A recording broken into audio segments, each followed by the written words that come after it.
सभी को नमस्कार। आज के हमारे इस वेबिनार जो कि institutional governance and academic leadership विषय पर है, में आप सभी का स्वागत है। आज के इस वेबिनार को शुरू करने के पहले मैं कुछ एक दो इंस्ट्रक्शंस दे देता हूं। सभी श्रोताओं से ऐसा अनुरोध रहेगा कि कृपया वेबिनार के बीच में अपने आप को सभी लोग म्यूट में रहें, ताकि हम सभी लोग जो हमारे बीच प्रबुद्ध दो वक्ता उपस्थित हैं उनके बातों का अमृत और ज्ञान हम सभी लोग ले सकें। दूसरा, ये बात बताना चाहूंगा कि जो भी आपके मन में प्रश्न आते हैं वेबिनार के बीच में भी, तो आप कृपया उनको चैट बॉक्स में, हमारे आज के मॉडरेटर हैं श्री प्रशांत सर, मैं उनसे भी आपका इंट्रोडक्शन कराऊंगा, उनको या मुझे आप पर्सनल चैट बॉक्स में भेज सकते हैं। फिर दोनों सर के स्पीच के बाद जब क्वेश्चन आंसर सेशन होगा, तब मॉडरेटर सर आपका नाम लेंगे, तब और आप अपना प्रश्न पूछ सकते हैं और उसका उत्तर आप लोगों को मिल जाएगा। हमारे इस कार्यक्रम में विद्या भारती उच्च शिक्षा संस्थान के अध्यक्ष माननीय कैलाश जी एवं विद्या भारती उच्च शिक्षा संस्थान के महासचिव माननीय नरेंद्र जी दोनों उपस्थित हैं। मैं उन दोनों का भी स्वागत करता हूं। सबसे पहले सरस्वती वंदना करके हम अपने कार्यक्रम की शुरुआत करें।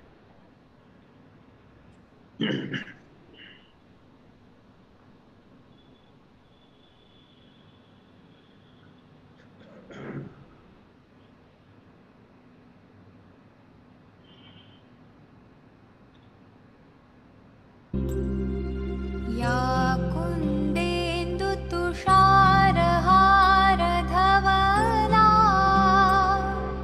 या शुभ्रवस्त्रावृता या वीणावरदण्डमण्डितकरा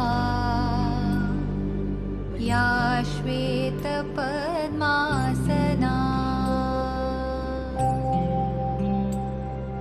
या ब्रह्माच्युतशङ्करप्रभृतिभिः देवैः सदा वन्दिता सा मां पातु सरस्वती भगवती निःशेषजाड्यापहा।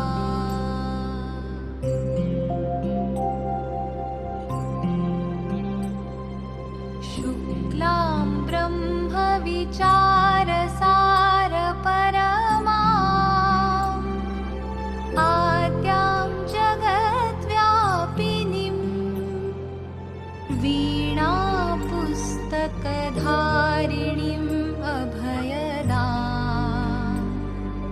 जाड्यान्धकारापहाम्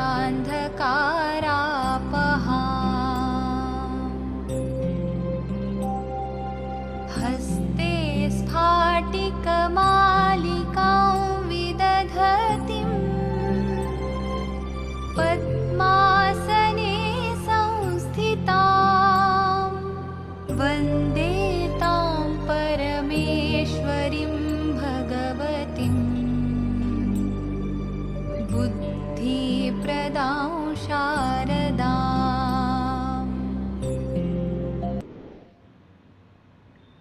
तो कार्यक्रम की शुरुआत करते हैं। अधिक समय ना लेते हुए मैं आज के हमारे संचालक श्री प्रशांत गुप्ता सर का परिचय आप सभी से करा देता हूं। श्री प्रशांत सर फाइनेंस एरिया के प्रोफेसर हैं IIM त्रिची में।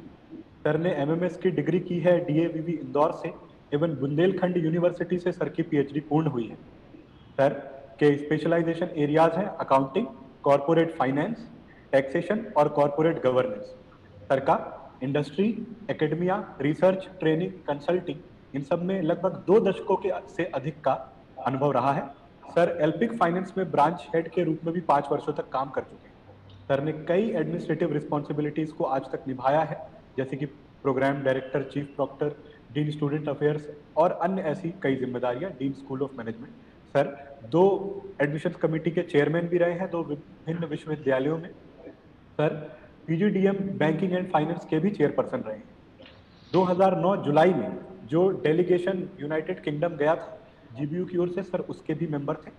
सर ने विभिन्न प्रकार के ट्रेनिंग प्रोग्राम्स भी ऑर्गेनाइज कराए हैं, कई कंपनीज के लिए, कंपनीज के एग्जीक्यूटिव्स के लिए, PSU के अधिकारियों के लिए, गवर्नमेंट अधिकारियों के लिए एवं कई एकेडमिशियंस, वाइस चांसलर, डायरेक्टर्स, इस प्रकार के लोगों के लिए भी। सर के कई प्रसिद्ध नेशनल एवं इंटरनेशनल जर्नल्स में पब्लिकेशंस हैं। सर कई जर्नल्स के रिव्यू बोर्ड में रहे हैं। सर ने कई इंटरनेशनल नेशनल कॉन्फ्रेंसेस में पेपर प्रेजेंटेशन की है और कई सेशंस को चेयर भी किया है। सर कई सारे प्रोजेक्ट्स में कंसल्टिंग करते हुए भी काम कर चुके हैं, मिनिस्ट्रीज में भी काम कर चुके हैं और कई यूनिवर्सिटीज में प्राध्यापकों की चयन समिति के सदस्य भी रहे हैं। नमस्कार प्रशांत सर, आपका स्वागत है और आपसे अनुरोध है कि आप कार्यक्रम को आगे बढ़ाएं। बहुत बहुत धन्यवाद। भाषा मुझे लगता है काफी जगहों से लोग हैं तो मिक्स रखी जाए। सुधाकर जी, इंग्लिश और हिंदी या मिक्स बेहतर है सर, बिल्कुल, ताकि सभी को समझ में आए और अंग्रेजी प्रेफर कर सकते हैं।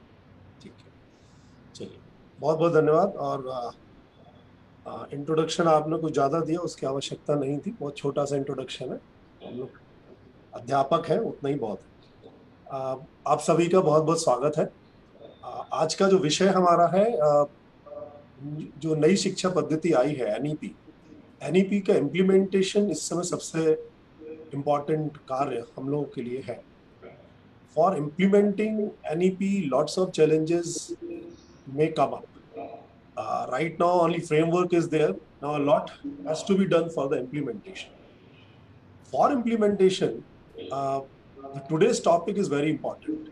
Because today's topic, we are dealing with academic leadership and institutional governance. Now implementation starts from top. Unless top administrators understand it, it is not possible. And to be on top, to be part of the board or any administrator, good leadership qualities are also very, very important. If you look at it in a nutshell, the largest challenges that is highlighted in NEP also is giving autonomy to the affiliated colleges. Lots of institutions like institutions of national repute, IITs, IIMs, NITs, IIITs, they are already working with the decent autonomy. And like IITs and IIMs, they are having a full autonomy. But problem is with the affiliated colleges, which are affiliated with the university, their autonomy is a big challenge. Now that is one important thing that NEP has highlighted. And the biggest challenge is also how we can go for the autonomy of these affiliated colleges. And then proper governance is also needed for that. NEP is aiming for three kinds of autonomy: academic, administrative, and financial autonomy. Now, challenges are how you can do that. So today, our two guest speakers, the authority on that, I'll introduce later, and I'll request them also to deliberate on those challenges which we may come across while giving the autonomy. So graded autonomy is advocated that gradually you give some autonomy, review it, and after review, those who are doing good, then further level of autonomy, which will finally lead to the full autonomy. Now for this, the role of board is very, very important.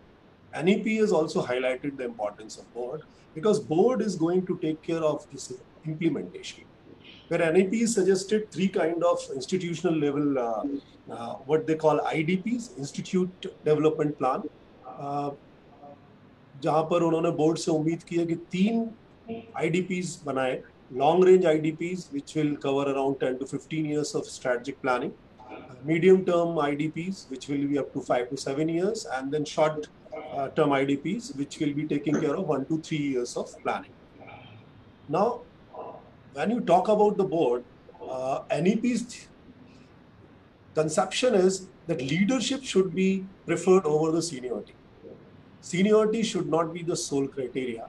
Rather, you should ascertain the leadership qualities and the managerial capabilities in a person. And those who are demonstrating these qualities should be preferred over just number of years of experience. This is one food for thought that NEP has already provided. So the importance of identifying the right kind of a leader is also very important because these leaders will only lead. Current structure is BOG will also be reporting to a Senate or a court, which will be a separate body where whatever is deliberated by the board for the next 1 year will be examined, and then accordingly performance of that particular institution will be adjusted. Apart from that, they are also talking about connecting with society. In industry, we have heard about the corporate social responsibility. Initially, it started with a buzzword, and now it's practice. Many companies are already doing that. Similarly, higher education institutions are also interested with this responsibility. So NEP is suggested to have a social community council or community engagement council. We can name it differently. So that will also be there. And under the BOG, Academic Council will work, which will take care of all academic related work. Social Community Council will look at developmental activities with the society around. And then one development office is also proposed, because to have a sustainable structure, you should have a sustainable financing. So how to generate sustainable resources for the running of the institution. So this is the structure, governance structure, which is provided by NEP. And for that, role of academic leadership is also there. So I can say that with full confidence that our two eminent speakers are if you find they are the most suitable person. Professor Maitri, currently he is a director of IIM Nagpur, and earlier he has been a director of IIM Trichy, where I am working. So I have seen him, a dynamic leadership of him, and under his dynamic leadership, how IIM Trichy has grown. Apart from that, Professor Maitri has been served as a dean at MDI Gurgaon and IMI Delhi. Professor Maitri is one of the best professional available in the country for project management. And project management, as you know, for implementation of things, you have to have a qualities of project manager. See, he already possesses that. Apart from that, if I start talking about him with a long list, but eminent things, currently he is engaged with the National Commission for Cooperation with UNESCO, and he's representing India there, along with the Honorable Education Minister. And he is also the chairman of the Board of Studies of All India Management, chairman of the All India Board of Management Studies, AICTE, and he has developed the framework, the model curriculum and framework he has developed. He is engaged with so many activities, many government committees, and a lot of consulting activities with various organizations. Globally, he is connected with various global agencies also. He has been instrumental in development of certain ISO standards and represented India also in that. Apart from that, he is an active trainer also. He has trained more than 100 vice chancellors of various universities and directors of various institutions. He has trained more than 1,000 directors, deans, principals of various colleges. Professor Maitri, I sincerely thank that you have taken time and you are here to share your wisdom with us. Our another eminent speaker is Professor Mahadev Jaiswal. Professor Jaiswal is also a very, very dynamic academic leader, and he has shown his dynamic leadership in the development of IIM Sambalpur. In a very, very short span, Sambalpur is doing wonders. Professor Mahadev Jaiswal is a professor of information system, and prior to join IIM Sambalpur, he was dean at MDI Gurgaon. Professor Jaiswal is one who is very passionate about implementation of technology and developing the ecosystems. He is expert in that, and his area of expertise includes innovation strategy for startups, digital innovation and platform ecosystem, social entrepreneurship, e-government, ERP, and IT strategy. That is a specialization area. He is also a very, very prolific consultant, consulting to all large private companies, public sector companies, and even government. He is the member of committee who is looking after the modernization of Indian railways. He's also a member of CIA Committee for Responsible Business and Ethics. Thank you so much, sir, Jaiswal sir, for consenting and coming here. Thank you. Before giving floor to our eminent panelists, I would like to say one is the project manager who knows how to implement, and one is the person who is changing the fate of the organizations by leveraging technology, and both is important. When we are talking about growth in education sector and autonomy, there is a tremendous role of ICT also.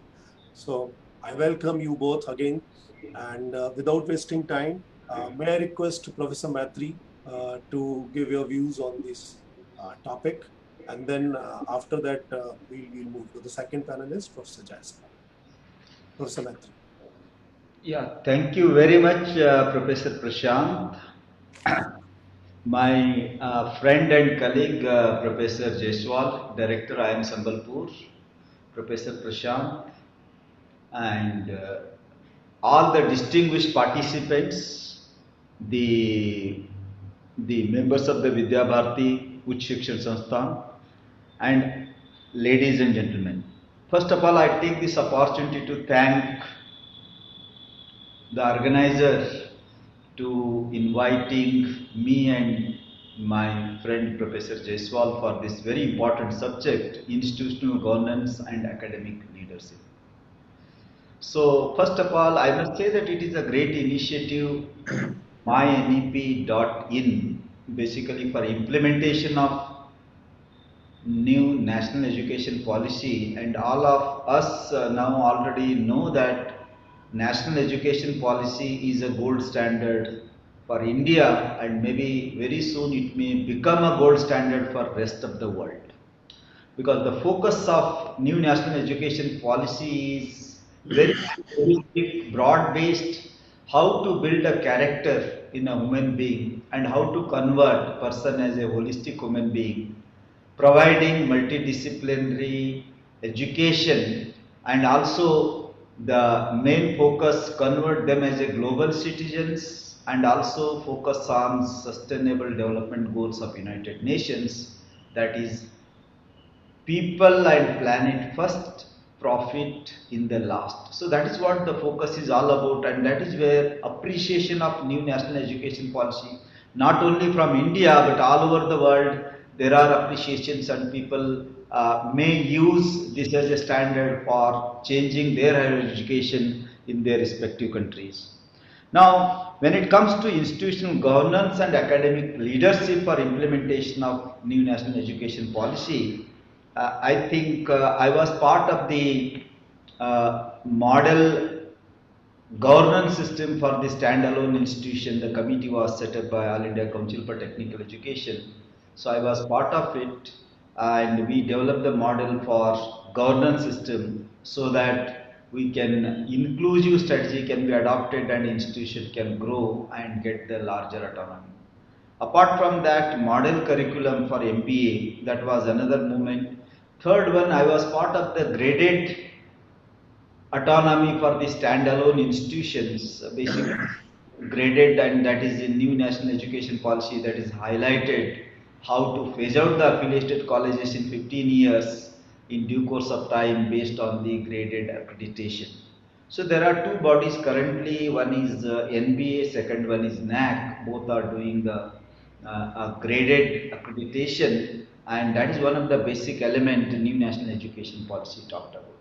Even when new national education policy was under preparation, so input, I think they have taken large number of 200 and odd people's input, and I also gave a small input in that, and you can see that this policy first time after so many decades, it is a holistic one. Now, such a great policy and gold standard, unless until we execute, we will not get the fruits of the NEP 2020. Now, execution is the key, and for execution, two things are important. For successful execution, first is a great planning. So great planning. So planning and execution both should go hand in hand. Those who planned and never executed, then they fail to get the result. Those who executed without planning, they also. So that is very important. A great planning and great execution.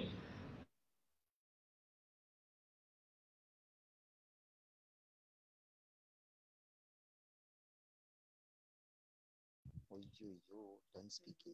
Your microphone is unmuted. Your video is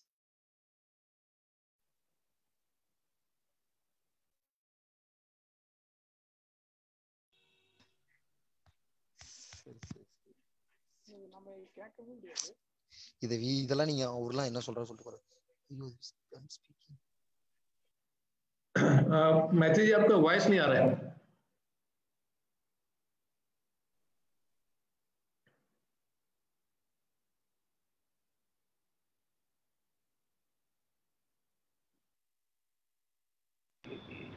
Is it okay? Yeah, now so. Okay. So sorry. I think I'll begin once again. So thank you very much, Professor Prashant and my colleague Professor Jaiswal and all the distinguished participants and the organizer, ladies and gentlemen.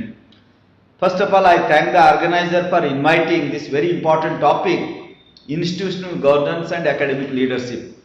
So to begin with, this new national education policy is a gold standard, and it is not only a standard for India, it is going to be standard for the rest of the world in coming near future. So new national education policy, basically it focuses on three types of universities. One is research intensive university, comprehensive teaching university, and autonomous degree granting colleges. Now, all the three types of universities, they talk about degree of autonomy. When you look at the current university system, there are two types of colleges. One is the constituent college and second one is affiliated college. But as according to new national education policy, the affiliated colleges are going to be phased out based on the graded accreditation. They will be either converted into a constituent college or converted into degree granting autonomous bodies. So in 15 years, 2035, all affiliations will go out. Now this autonomy, the degree of autonomy is going to play important role. Now when it comes to the implementation of new national education policy, Government of India University Grant Commission, they have basically constituted 9 task forces, 9 groups they have constituted in various areas, and one of the area that is integration of higher education system. So that is one of the task force group. I am part of it, and which includes the professional education, vocational education, teacher education, skill and employability. These are the 4 important components part of the integration of higher education system, and we have just submitted the report yesterday only. And similarly, there are other 8 groups are working various areas. Now, when it comes to implementation, people always look towards when the circular will come from the Ministry of Education or All India Council for Technical Education or University Grant Commission. But I think once we read the policy, and while it is under development, I was part of it, my input was taken, and I also part of the regulators, whether it is UGC, AICTE, NAC or NBA. So I was part of the governance model when we developed for the standalone institution and also model curriculum. Second, graded autonomy for the standalone institution, I was part of it, and recently we have given many institutions graded autonomy like SP Jain has got, XLRI has got, and some other institutions have received that one. So now this new national education policy, for execution 2 things are important: planning and execution. So planning, those who planned and never executed, they always failed. Those who executed and never planned, they also failed. So these 2 components, dimensions, planning and executions, are extremely important. And for that purpose, the today's topic, institutional governance and academic leadership, is going to play a significant role for planning as well as implementation of new national education policy. Now if you look at the governance, all of you know that governance is all about macro level, and the leadership is all about day-to-day operation and also execution of the whatever the decisions taken at the governance level. So governance is all about what? what rules, regulations and structure, processes, all those things are part of the governance. But when it comes to leadership, when it comes to management, it is all about how to execute the rules, regulation, policies, how to provide the leadership for execution of those long-term strategies, short-term strategies. That is all about the academic leadership. So that is where the governance is the heart of the new national education policy, because we are talking about three kinds of autonomous bodies: comprehensive teaching university, research intensive university and autonomous degree granting colleges. All three are autonomous and a greater extent autonomy is given. So now to implement this new national education policy to get into any one of the categories, existing colleges, existing universities, existing standalone institutions, they can get into implementation of new national education policy, because three kinds of autonomies, one is administrative autonomy, academic autonomy and the financial autonomy. Some institutions like IIMs have got a larger autonomy today in the country, and then IIT, IISER and other IIITs are there. But central universities have a degree of autonomy they have, and the state universities they are under the control regime. So if you look at the three kinds of models, one can look into that in governance and leadership model. If you go back 200 years back or till 20th century, there was a model called Republic of Scholars model. Republic of Scholars model was a great model which was having the full academic freedom and full autonomy, but there was no accountability fixed, no performance was fixed, but it was a great autonomy and great academic freedom. Whatever on the earth you want to do, you can do, and you can work and you can explore the knowledge, you can focus on all those things. So that was the larger picture of academic Republic Scholar. Later on it had changed into a state control model because of the performance and because of the government started funding, and these institutions should be accountable to the society in general and also all other stakeholders. That is how after 20th century a state control model come into picture, and that kind of governance and leadership model came into picture. And today by and large state universities comes under the state control, even central universities comes under the state control, many institutions comes under that, under the All India Council for Technical Education also.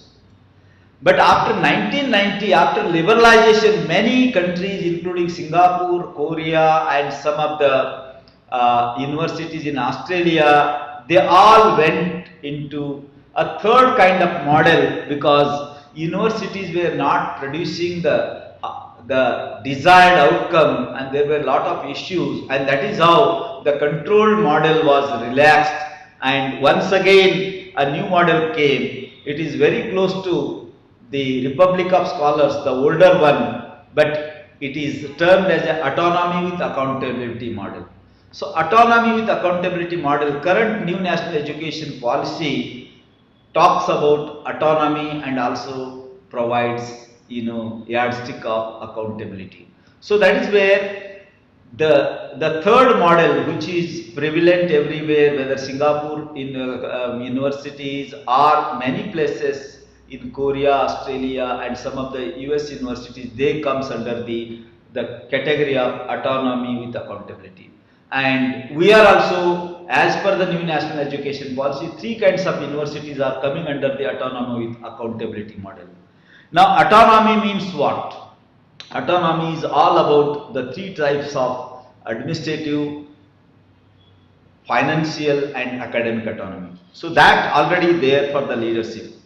Then if you look at the accountability, it is in general not only we are accountable to the stakeholders, but in general we are accountable to the society. Societal accountability, because many of the mostly public institutions in India, they are accountable to the society and they are also subjected to some kind of scrutiny. And that is where it is extremely important to look at the kind of degree of autonomy and also accountability.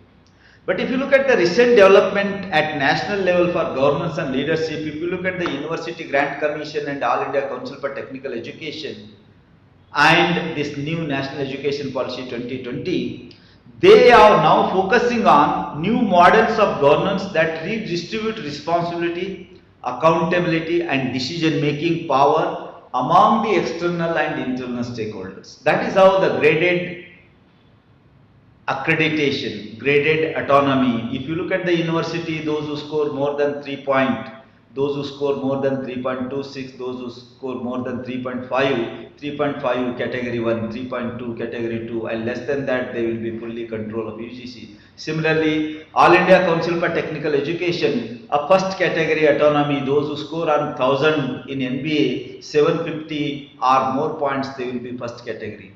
Those who score 675, they are the second category. Those who score less than that, they are fully controlled by the AICT. So graded autonomy, this is a new development. Lot of autonomy focus is there and lot of empowerment is given to the institutions, and that is where the governance and leadership are playing an important role. As I told you, governance is the heart of the institution, because in new national education policy, Board of Governors has been given lot of power and autonomy, and they can bring the flexibility, they can execute the things very fast, and they can make the policy regulation much faster than the current one. So that is how once the policies are made, regulations have come, the role of leadership come into picture, academic leadership.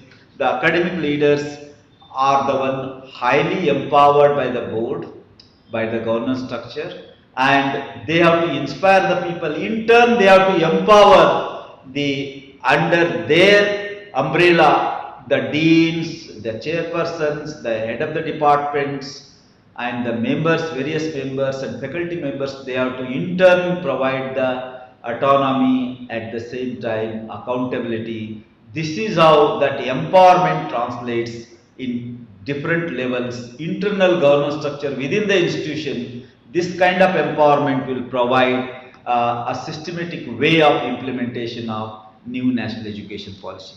A degree of success depends upon the outstanding academic leadership. All of you know that leaders have changed, but leadership has not changed.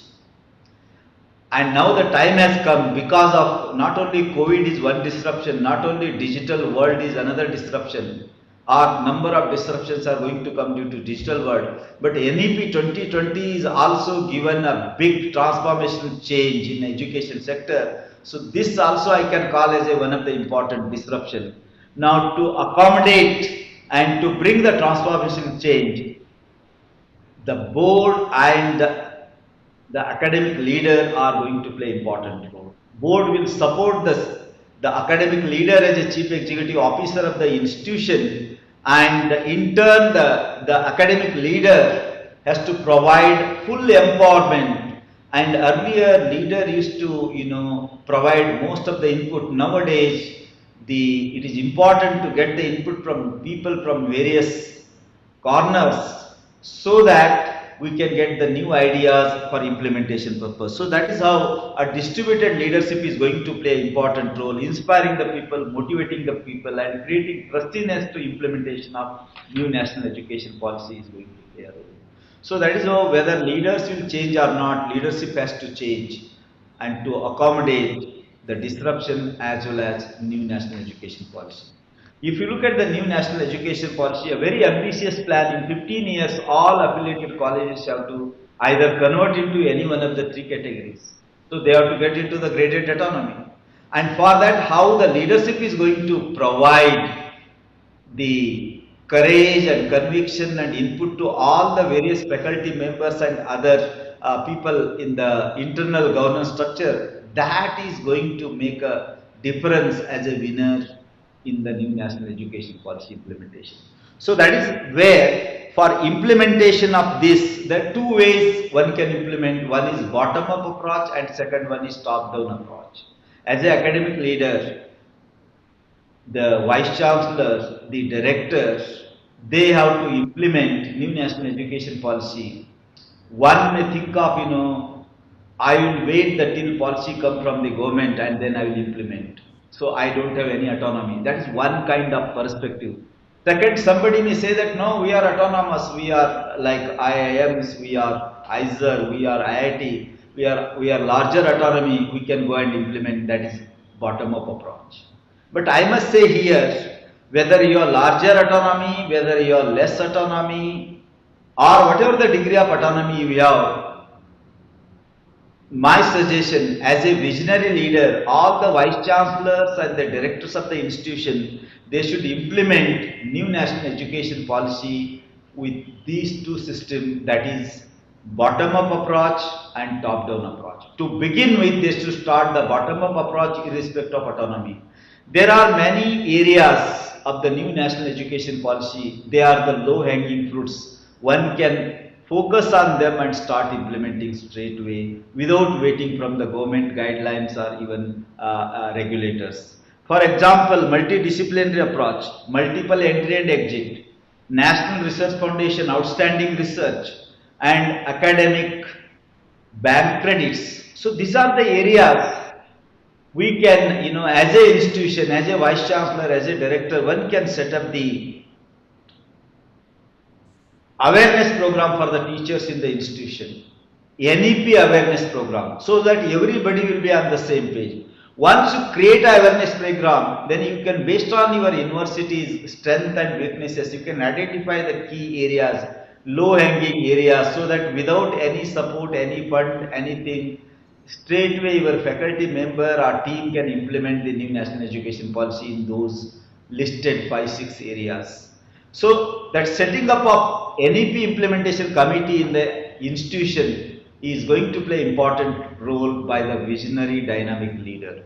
Once you do that, then empower the NEP team with the right tools for implementation. Right tools means you have to provide the right resources, you have to provide the right support and right input so that they can go for implementation. At the same time, your institute or university can network with the forward-looking universities and institutions who are already started implementing NEP 2020, and you can exchange your best practices with them and they can share their best practices with you so that you can capture those best practices, you can adopt and adapt and implement in your own institution. This is how those areas of low hanging one can implement. For example, research, outstanding research, one of the important, and National Research Foundation is going to come. Now all the institutions or universities, you should have a strong division for research, interdisciplinary centers,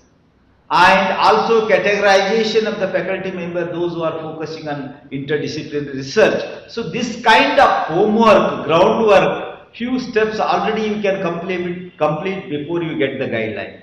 Similarly, you keep the board educated and informed about the implementation of NEP, because the governance, that is the board, you have to keep informed what is happening about NEP all over the country and what our institution is doing, and on a benchmark, on a barometer, where do you stand? Because we should never be the last one while implementation of NEP. We should be the first one to implement. If not first, we should never be the last one. So that kind of awareness and education and also providing information to the board, so that board will stand behind you to implement NEP, and you should be the role model for rest of the universities and institutions. So that kind of picture will emerge, and that is how my suggestion is one has to start from bottom up, low hanging fruits. Identify, depending upon your own institution, these are the 5-6 areas one can implement. Different institutions, different areas may be low hanging, and then you can look forward, receiving the input from the top, that is from the Ministry of Education or UGC or regulatory bodies. 4 verticals are there. Any one of the vertical, they will give the input.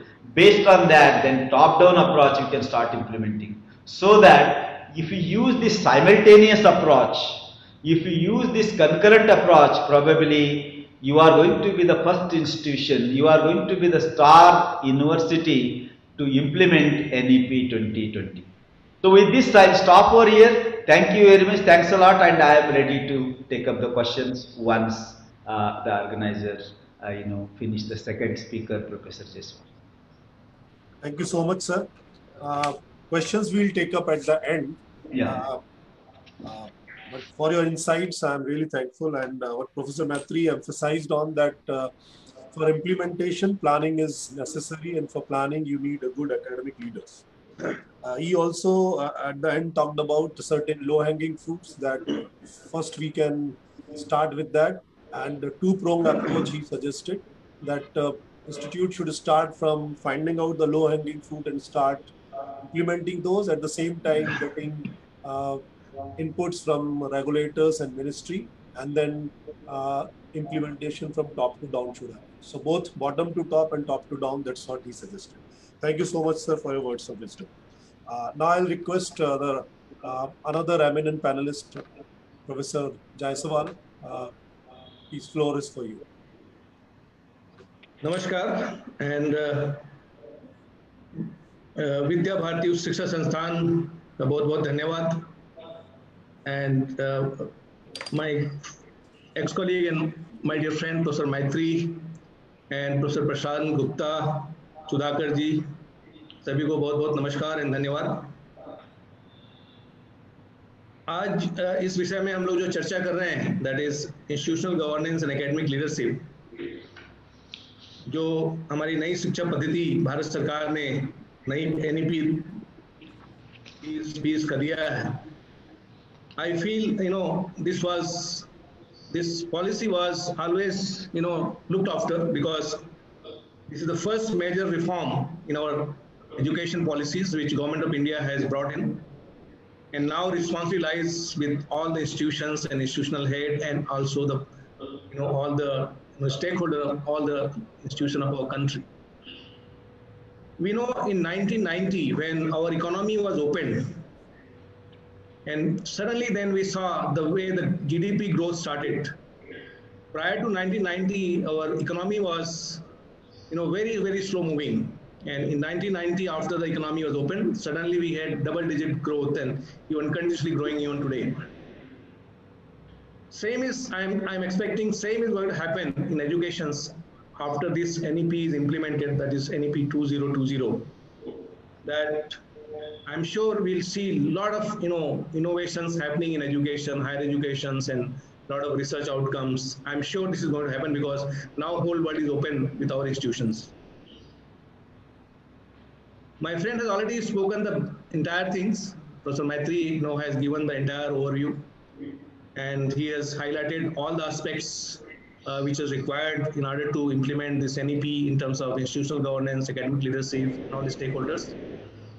He has been engaged with many institutions as well as many committees of government in drafting many aspects of this implementations and autonomy, and also in terms of accreditation ranking. So he has highlighted every aspect, so I fully agree with him. I would like to, apart from that, I would like to also give my understanding that how NEP will be impacting the governance, and also how leadership will play a vital role in implementing NEP 2020. A few years back, I visited Stanford University just to understand how management educations are imparted in that institution, which is one of the leading university in the whole world. So I met Dean and I asked that I could see you have got only 2 buildings in the entire campus, which is part of your business school buildings. And just having 2 buildings, how have become world class? And his answer was that our buildings are not in the campus. We build building outside the campus. So I understood. So I thought, oh, so you mean you have other campus? He said, no, our buildings are not built by our institution. Our buildings are built by our alums. We create entrepreneurs. So Starbucks, Hewlett-Packard, Facebook, all these Google, these are the companies which are getting created, and they are building buildings outside our campus. So that was the model of their management education. Means they do not teach how to manage, but they teach how to create business. And when you go and see how professors are, conducting their teaching, every class they create new knowledge. I think those things were missing here. In India, generally, we think that whatever is there in the book, we should be teaching. Whatever is required in terms of research publication, we should be only contributing in research journals, and that is what is the research publications. I think NEP has now opened up. It has defined that you need to have flexibility in terms of your credit bank, academic credit bank. A student can do some courses, then can leave and then join some industry or do some research, come back. That is one flexibility, I think, which is one of the best practice in our NEP. Second part this policy has brought is inclusiveness. That it encourages inclusiveness, that it should include all sections of society. Because even institutions like IIT and IIM, they can also provide educations to underprivileged. Of course, they have a reservation, but apart from that, they can also, because now digital infrastructure, digital technology is a great equalizer. Using that, they can impart same quality of education to large masses at much lower cost, with the same quality and same higher quality. And then third aspect is multidisciplinary. Now, multidisciplinary, not necessarily that we have multiple departments. We can also, when imparting science education, we can use of creative art. When we are imparting art educations, we can use scientific method. When using medical science, we can use our ancient medical science. You can use yoga, you can use Ayurveda. You need to integrate. So multidisciplinary is integrator.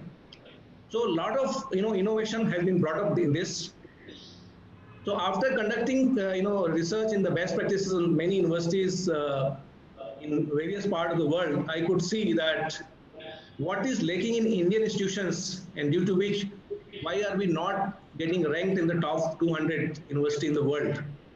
And I could find that there are three factors, primary three factors which we were lacking, or we are lacking.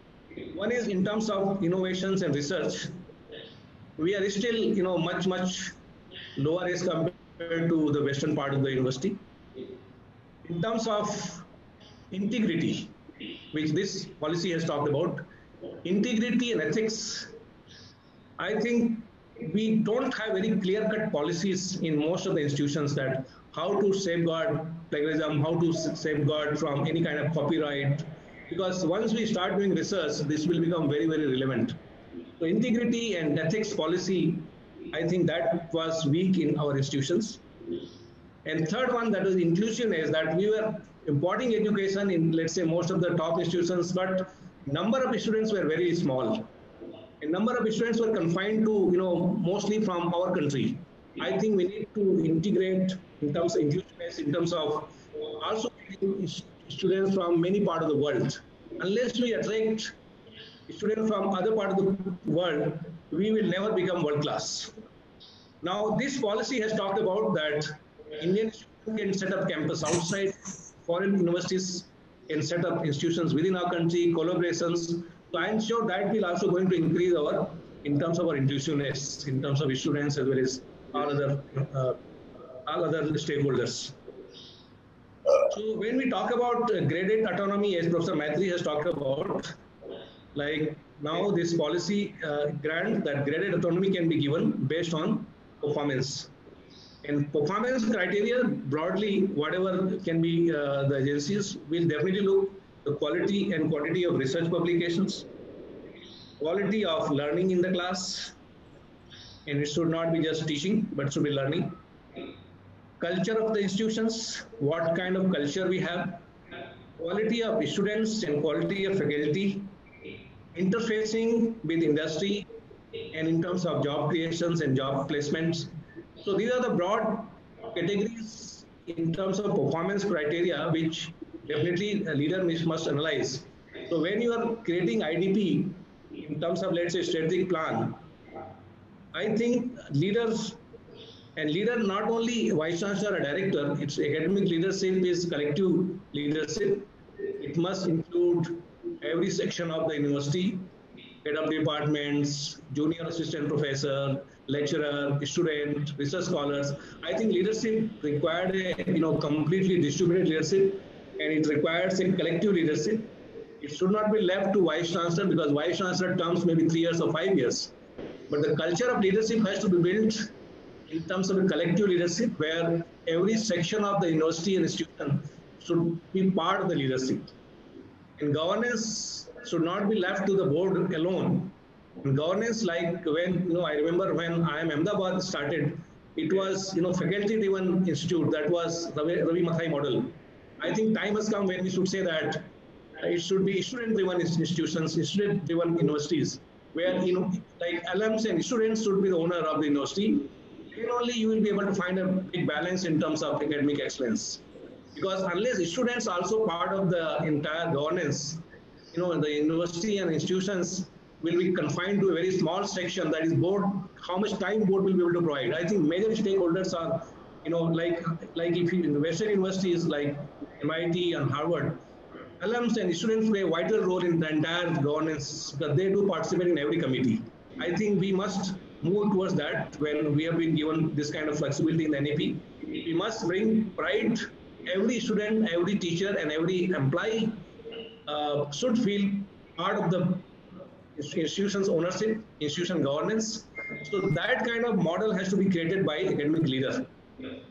And that culture has to be created. I think those are the areas where I think we need to strengthen in order to create our differentiation brands.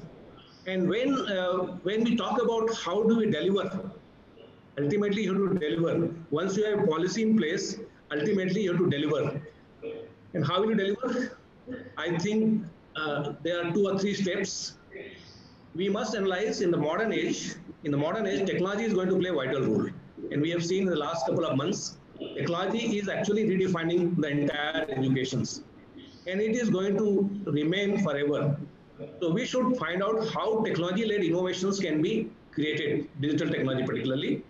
And for that, I think we have to understand that what are the technological parameters, learning management systems. We need a lot of knowledge creation in the class. We need a lot of pedagogical innovations. We should reach out to large number of students, like just talked about social responsibility. We should also provide learning and teaching to those who are not formal part of university, so that you are more inclusive. So using technology, a lot of things can be done, which was not feasible in a conventional system because we didn't have that kind of technology. But so when it comes to implementations of your IDP, the first thing is you have to understand that how we can now reshape our new methods and new learning. And then when you go to the class should not be just teaching. I think class should be a center of excellence in terms of learning. And how do you shift from teaching to learning? I think that is where the pedagogical shift is needed in the learning process. And there are various process and methodology which are now coming out. One of the method which we are using at IIM Sambalpur, we call it flipped classroom. So where in the class, we do not teach anything which is there in the book. We teach which is not there in the book. And that we get from industry. That project has to be sponsored by industry, the live project. Unsolved problem need to be solved inside the class using a theory provided by the professor, and students, industry together they work. I think we need to create, that is called collaboration. So first step is collaborate. Collaborate not within yourself, not within your institution, but outside institution. Collaborate with the students, collaborate with alums, collaborate with industry professionals, also collaborate with a lot of freelancers today, a lot of people who are retired. They would like to be part of your institutions. I think let us engage with them, because in digital technology, it is possible to collaborate with multiple stakeholders and multiple diverse stakeholders which will provide new ideas.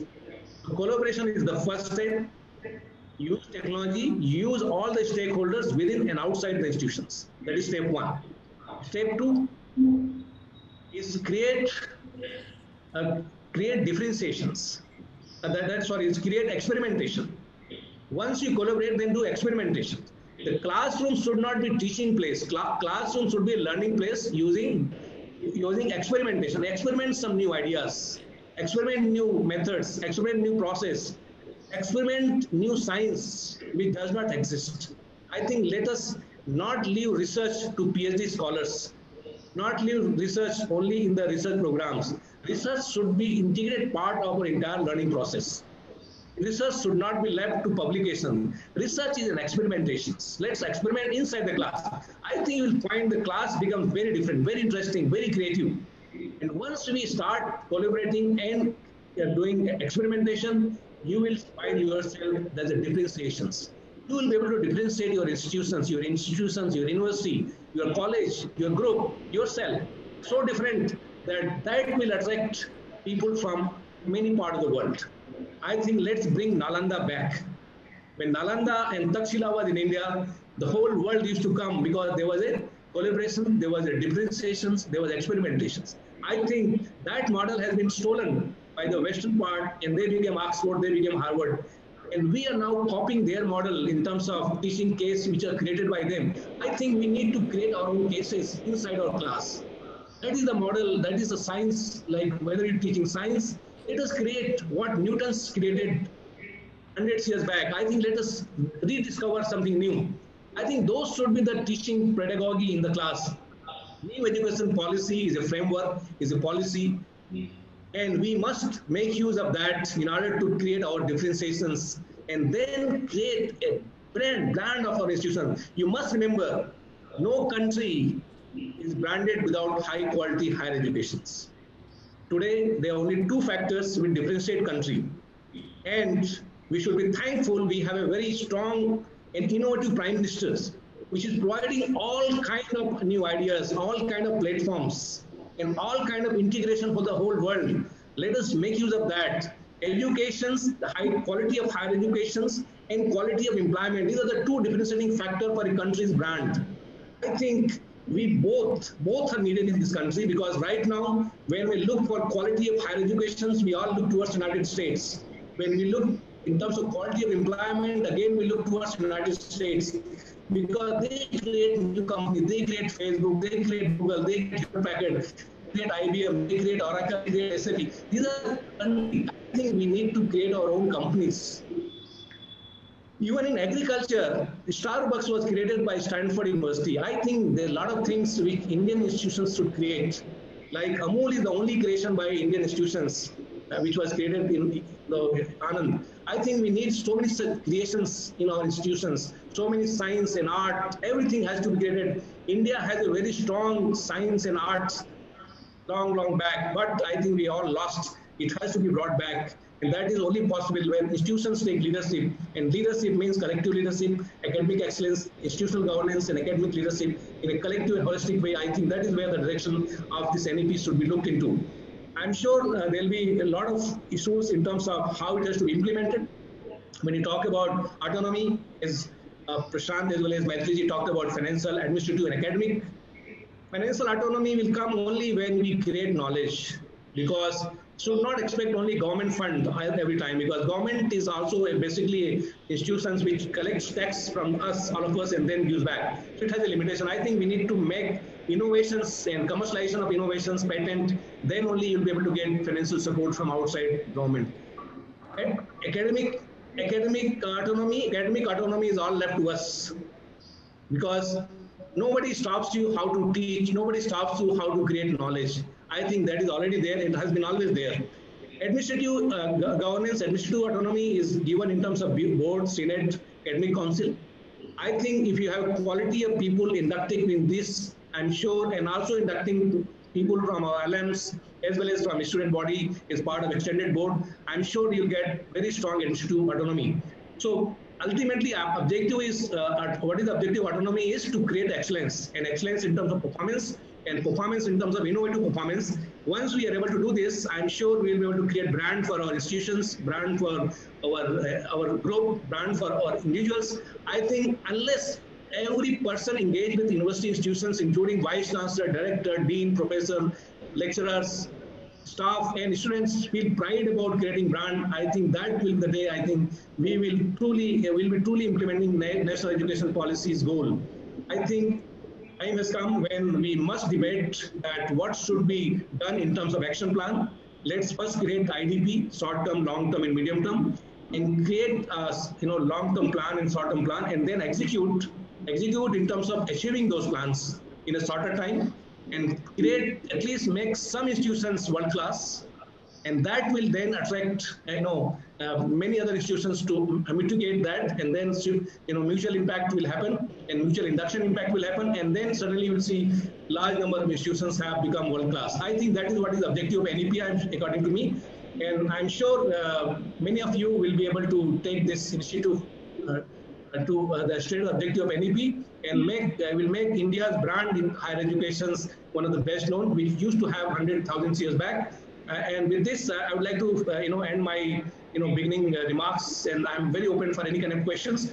And again, thank you very much to Vidya Bharati Uch Shiksha Sansthan and organizers and all other those who are attending this for listening to this particular conversation. Thank you very much. Thank you so much, sir. Professor Jaiswal has highlighted the role of leadership and connected leadership with governance, and for implementation of NEP, how governance is going to play a role, and how leadership connects that. He talked about inclusiveness, multidisciplinary approach. He gave certain highlights of the education policy like academic banking of credit, etc. But finally, his emphasis was on creating excellence in terms of performance, and that leads to quality. And finally, we should create brands, and we should not look at the now established academic brands like foreign universities. Rather, we should bring back our own national pride, old national prides like Nalanda and Takshila. He also focused on Industry Connect and how Industry Connect can be leveraged for the benefit of the institution. And at the end, he was talking about developing IDPs, short run to long range, and then we should start implementing. Thank you so much, sir. Thank you. Professor Maitre and Professor Jaiswal दोनों ने अपने अपने विचार इस क्षेत्र में रखे. Professor Maitre, I would like to ask one question. Yes. Since you were talking about low hanging fruits, because अगर शुरुआत कर रही है तो सबसे पहले जो हमारे हाथ में है, जो सबसे नजदीक है, जिसको हम कर सकते हैं शुरुआत, उसको इम्प्लीमेंट करना चाहिए. ये आपने बोला था. तो इसी परिप्रेक्ष्य में how would you like to take care of the academic freedom in taking these decisions? जब आप ये बोल रहे हैं कि low hanging fruits को हमको लेना चाहिए, तो क्या इसमें academic freedom का कोई रोल हो सकता है आपके हिसाब से? आप इस पे कुछ बोलेंगे सर? Thank you, Prashant. इसमें देखिए academic freedom, there are different kinds of universities. In India, we have Institute of National Importance, IITs, IIM, NITs, ICER, IIITs. It is one category of institute. They have not only academic freedom, they have many freedom, lot of autonomy is there. So for them, a low-hanging fruit, they can pick up anything and they can start doing. Probably, government also identify those practices, they may tell other institutions to implement. It is this category. Second is the central universities. So central universities, within the central university there are autonomies, but the degree of autonomy is different than what I told about Institute of National Importance. So when the smaller degree of autonomy comes, so within that, what are the areas? For example, multiple entry, multiple exit, multidisciplinary. In 2040, in 40 years down the line, all universities, institutions in India are going to be multidisciplinary, holistic education. But everybody, including whether they are state or central or IIT, IIM, everybody can go for curriculum, revision of curriculum, incorporating the key highlights of new national education policy. For example, holistic, social science is going to be a part and parcel of whether it is a professional education, whether it is a vocational education, whether it is arts, commerce, science, any field, this is going to be important input. So those input can be added. For example, management, liberal art can be added. So many universities, they have departments, but they are working in silos. So how to make them as a CFT, cross-functional teams, how to, their courses, for example, I can quote here the BITS Pilani, students from biological background, he can do many courses in computer science and information systems, so he can get a job in computer science. He can change his specialization any point of time during his study. So it means there are few courses, core courses, and rest all Janta courses. Students can choose any department of the university. They can choose the course from Sanskrit, they can choose the course from Hindi, they can choose the course from mathematics, Vedic mathematics, or physics, chemistry. So like that, whatever their goal is there, they can, with what dream they have come to the university, they can achieve the dream. So that is how the multidisciplinary, for example, I can quote here, BITS Pilani, morning, morning to evening, there are 16 to 18 different point of time the same course is running. Student has a freedom to attend the course, all courses in the morning or all courses in the afternoon. That kind of flexibility and different faculty, different courses, he can appear end exam in one section, and he can appear his mid exam in another section, quizzes in some other section. So like that kind of autonomy, freedom is there, because in true sense, if you multidisciplinary bringing, you need not to wait for anybody, they can go for that. State universities only problem is the affiliated constituent colleges, they are part of university, they can do. But affiliated colleges, they keeping in mind 20 years down the line, either they have to be a constituent college or they have to be a degree granting autonomous institute. Keeping that in mind, they can prepare their blueprint, they can start working and nobody can stop, they need not to wait for any government. So affiliated college, they have to convert it to comprehensive teaching university or degree granting autonomous or intensive research university, they can convert. It is up to them what kind of big picture they can see, they can start implementing. So it means every level there are low hanging fruits they can implement. Rather I can say affiliated colleges, they are larger room, they can, what they want to become, they should decide 20 years down the line vision and they can start working today. Right, sir. Thank you, sir. Professor Jaiswal, आपने बोला था excellence and excellence से performance. आप ICT के expert हैं, तो मेरा question उससे रिलेटेड रहेगा. जब हम क्वालिटी इंप्रूवमेंट की बात कर रहे हैं, एक्सीलेंस क्रिएट करने की बात कर रहे हैं, तो how we can leverage technology, especially pandemic के टाइम में हम सब लोग टेक्नोलॉजी के इस्तेमाल की तरफ बढ़े हैं. तो implementation of NEP in terms of excellence and improving performance, how you would mix it with the use of technology and how best we can leverage the technology? You know, we all now during this time of crisis had no option but to shift to technology. But mostly people have shifted on a very ad hoc way, like they thought this is a temporary phenomena and few months let's try to manage. I think that is not the right model. I think you need a right strategy to adopt technology. You know, how the technology is being adopted at MIT and Harvard.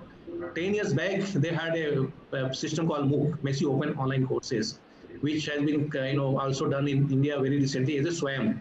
I think those are the experiments they were doing, even there was no crisis. So it should not be, technology should not be only looked as a solution in the crisis. Technology should be part of the strategy. So you have to find out that, a lot of things which technology can do better than human being. For example, there are three things in the business of education. One is called knowledge creation, knowledge distribution, and knowledge management. Now, knowledge creation cannot be done by technology. Knowledge distribution, like using YouTube and whatever is known, using videos, a student can learn much better than classroom in terms of learning what is already known. In terms of knowledge management, like content management, libraries are all online. Okay, and there's no need to have any human interaction on that. So knowledge management and knowledge distribution can be used, the technology can be used in a big way. And then what should be the role of teacher and faculty and student inside the class? That is where knowledge creation should be focused. If every class creates knowledge, you have hundreds of universities, you have thousands and lakhs of students, then thousands and many thousands of professors. If they work together in terms of creating knowledge in the class, you see how much knowledge can be created in India. And that is where the technology can capture, because Whether you are doing the copying from others, that can be known using technology. All copyright, piracy can be checked very easily. So technology should be used as a strategic tool in terms of measuring how we are distributing knowledge, how we are managing knowledge, and also how we are creating knowledge, and whether you are doing original knowledge creation or you are doing, some knowledge already created, you are trying to do that. So at least, those aspects, our entire role of professor and student shift, if you deploy technology in a very strategic way, and then something which technology cannot do, that is where human beings should do. And that is where the world is moving towards. I think India needs to learn a lesson that we should focus on knowledge creation in the class. Knowledge creation and research should not be left. That is a separate job of professor in terms of publication. I think that is a very narrow view of research. I think we need to integrate the entire profession in the knowledge creation. We are not in knowledge distribution profession. I think that is the British systems, when it was introduced as education in India, they wanted to create a servant. So they wanted whatever is known, you should just learn that. You just mug it, and then reproduce whatever is told to you. I think we have to shift, because now we are not a colony of British, we are original India. I think we should come back to knowledge creation. That is what India was known for. Thank you sir. हमारे श्रोतागण से भी कुछ questions हमारे पास आ रहे हैं, तो मैं पहले निवेदन करूंगा डॉक्टर विशेष गुप्ता जी से, जब आप क्वेश्चन पूछें तो कृपया ये भी बता दें कि आपका क्वेश्चन किस पैनलिस्ट से है। मेरा बहुत बहुत धन्यवाद प्रशांत जी। मेरा प्रोफेसर मैत्री साहब से है क्वेश्चन। मैं डॉक्टर विशेष गुप्ता, मैं ये पूछना चाह रहा था, क्योंकि टोटल जो एकेडमिक एक्सेलेंस है और अकाउंटेबिलिटी है वो टोटल एकेडमिक लीडर पर निर्भर करेगी। और हम जो NEP 2020 आई है उसमें कहा कि without external and political influence के हम लोग बोर्ड ऑफ गवर्नर्स के माध्यम से एकेडमिक लीडर का चुनाव करेंगे। तो क्या उसमें ऑब्जेक्टिविटी कैसे मेंटेन होगी और कैसे वो ऑटोनॉमी मिलेगी, कैसे हमें लीडर, क्या लीडर एकेडमिक हमें चाहिए, एडमिनिस्ट्रेटिव लीडर भी चाहिए? आजकल हम जितने VCs और बाकी सबको देखते हैं उसमें एकेडमिक लीडरशिप ज़्यादा है, लेकिन अब सोसाइटी के प्रति, समाज के प्रति, बाकी स्टूडेंट्स के प्रति या स्टूडेंट्स की प्रॉब्लम्स को लेके जो हम सब चीज़ें देखते हैं वो सब चीज़ें हमें एकेडमिक लेवल पर ज़्यादा दिखाई देती है, एडमिनिस्ट्रेटिव लेवल पर कम। उसको कैसे हम लोग आगे मेंटेन करें? Thank you very much, Dr. Vishesh ji. I think it is a very great and apt question, and I must say that recently IIM Act has come, and 2017 Act came into picture, and according to that, it is a you can say that this is a pilot of NEP 2020 as far as board is concerned. So in IIM, the board is responsible for the appointment of academic leaders. Now there it is very clearly mentioned, the academic leader means basically the director, he can be from academia, he can also be from industry. So that is covered, sir. Those who put up the 15 years of service at a senior level in the industry and having the PhD and academic bent, such person can also be appointed as a director of the institute. So that is already covered. Probably this BOG, whatever the effectiveness of leadership and governance, that is a small portion covered in the NEP 2020. Probably our 4 verticals, and once the detail will come, probably at that time I am sure they will look into that, because heading the institution, it is more of administrative. Of course, they should know academics, because unless until we understand, then our actions and it will be out of sight. If you totally a new area, I am from industry, I don't know academics, and my decisions are going to be entirely different. So they should know academic, they should know administration. So that kind of person, and that is where the combination of that, the person should have PhD and some experience of industry, academia. That mixes are already in IIM, it is taken care, I am sure. So this also new and education policy, I think it is going to be, I think they may take care, and this it is already in IIM, it is there, I am sure. In BOG definitely they will look into that, and they will frame the guidelines such a way that we can cover both the side, because balance of theory to practice is extremely important in academics. So many administrators in Western world, they have no clue about academics, but they did wonderful job in academics. There are many examples. and I think that may come into picture in NEP, sir. Sure. Thank you sir. अगले question के लिए हमारे साथ शिव कक्कर जी हैं। शिवा कक्कर जी, आपका question.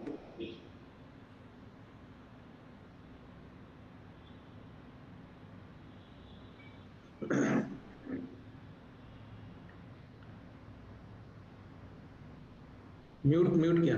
Mute. Sorry, या मेरा question थोड़ा सा मिक्स्ड है, तो मैं चाहूंगा कि दोनों ही प्रोफेसर मैत्री और प्रोफेसर जायसवाल अगर अपना ओपिनियन दे सकें इस पर।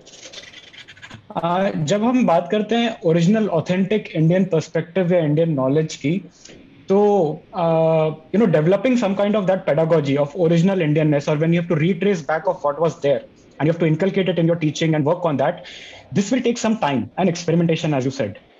So at the same time, we also want to benchmark ourselves of what is happening in the world, say in terms of liberal arts ki agar main baat karu, what are the contemporary topics that that gives a very conflicting sort of two goals to you. On the one hand, you want to reinvigorate your original identity, and then you also want to do it contemporary. So I'm afraid that iski wajah se benchmarks at least temporarily suffer kar sakte hain, like if the institution starts putting focus on those kind of things. So how can we balance this out? So Professor Jaiswal, you would like to take, or may I start? No, you can start, no problem. Okay, Shiva, you see, this question, definition of marketing. I'll give you an example, simple example. Marketing means we look at Philips Kotler in management. Right. Is it applicable for Indian environment? If you ask the question, if you go to the rural India, second tier town, whatever the principles, 4 P's and all those things, that is not applicable. Small kid will decide what to buy, not those 4 principles of Philip Kotler. So our context, we Indians are extremely great in context, extremely great in firefighting, extremely great in intuition, sixth sense decision making, because of our Indian traditional knowledge, and it has come from generation to generation in our DNA, and this is a gift to Indians. But maybe in education we adopted blindly Western education, Western curriculum, even Western definition of liberal art. Now we have to create our own curriculum. For example, I will say that teaching Akshay Patra in the institution is entirely different than teaching some company which is not known to anybody, but imagining and learning in the class. So that is what makes the difference. Local context, that is going to make a difference. So Indian traditional knowledge, basically, from generation to generation it has passed. Even we might not have studied, but because I being an Indian, it automatically, it appears in my mind. If you believe in spirituality, it automatically comes even though you are not studied, because you are being an Indian. And that is where the context is extremely important. Western world is good in concept and models. So concept and 16th century concept, 16th century model, they won't give the result for 21st century. But Indians, we being the contextual leaders, context is changing in front of our own eyes. COVID has come, pre-COVID, post-COVID, impossible became possible, possible became impossible. So the moment context change, we Indians are the best decision maker, because we are Indians and it is in our DNA. Or maybe our traditional knowledge came from generation, and that is where a contextual decision making, because it is current, we are recalibrating ourselves to be relevant, to be present. That happens the contextual case, and we Indians are contextual. In Western world, for example, whatever the Hawthorne theories or social group or some kind of theories, models developed, or BCG matrix developed 200 years back or 100 years back, and we are putting the data and we are taking a decision in 21st century. The context situation is different and model is built in some time back, that doesn't give the result. And that is where focus on context is more important than the old concept and models. They don't give the result. There is a mismatch. There is a misalignment. This is what my take is. Right. Yeah. So, So my view will be slightly different because I strongly believe I come from science background. So science can't be Indian and American separately. Science has to be same. Whether Newton law will be same in India as well as in US. Einstein theory will remain same. So most of these theoretical foundations will remain same. And Indian means, within India, this has to be done. That's what I mean, that we should not be all the time looking only Western scientists to discover, and then we just become the consumer. That is what has been happening because we are not creating innovation. We are not creating anything which is, you have to understand it's a global market. You cannot survive within India, okay? Unless IT industry works, 80 to 90% of business come from US and Europe. And if you say that we have to only work within India, it will not work. But IT was not created in India, it was created in US. Indian company is only in the service, we are not in the main product. I think we have to strengthen our intellectual output. Right now, our entire learning is confined to distribution of knowledge, not in the creation of knowledge. I'm not saying that will be Indian knowledge. It will be created in India. That's what I'm saying. It will be consumed in the world. I think that is where I think we have to, strengthen. But there's no reinventing the wheel. I think we have to start where it exists from, and then take on. Now, China is doing very fast. They're trying to bypass US because they have just copied American model. And now they are actually strengthening and they're innovating on their own. I think India should also get into that we must first reach to those level of the global research, and from there we differentiate. We cannot take a separate path because world is one. And India believes Vasudhara Kutumbam, whole world is India. I think that is what I think we should think. Right. Thank you, sir. Thank you, sir. अगला प्रश्न professor Chandra Charu Tripathi ji. Professor Tripathi director हैं university institute of technology Kurukshetra university से। Over to you sir. Tripathi sir.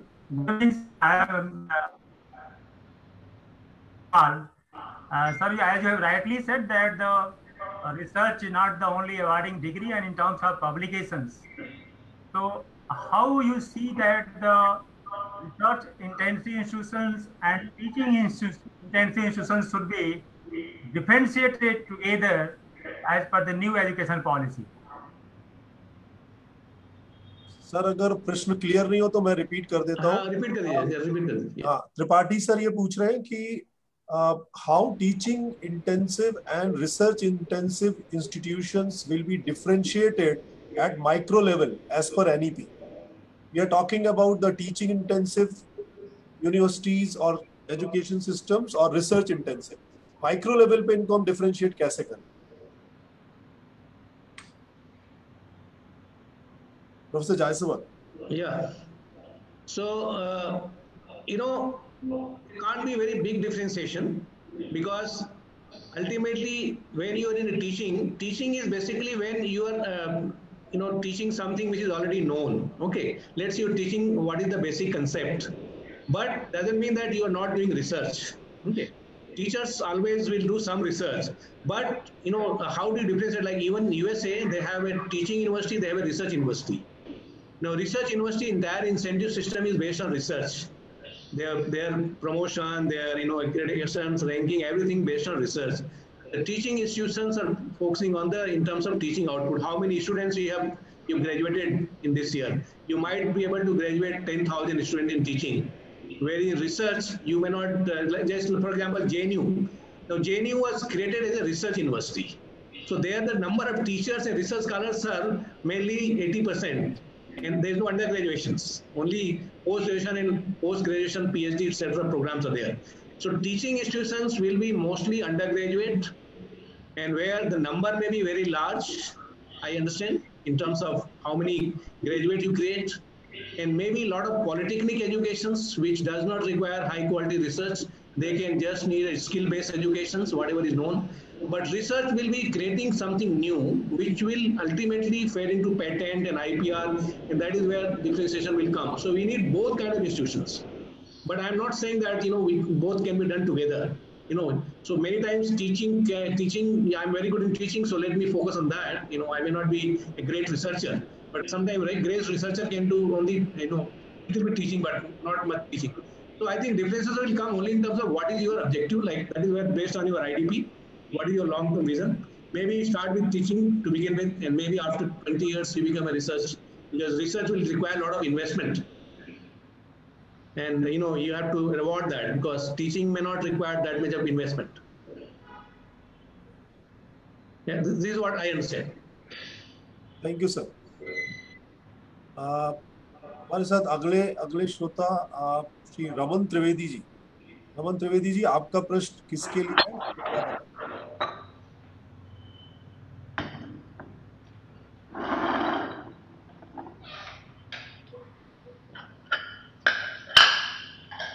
Raman ji,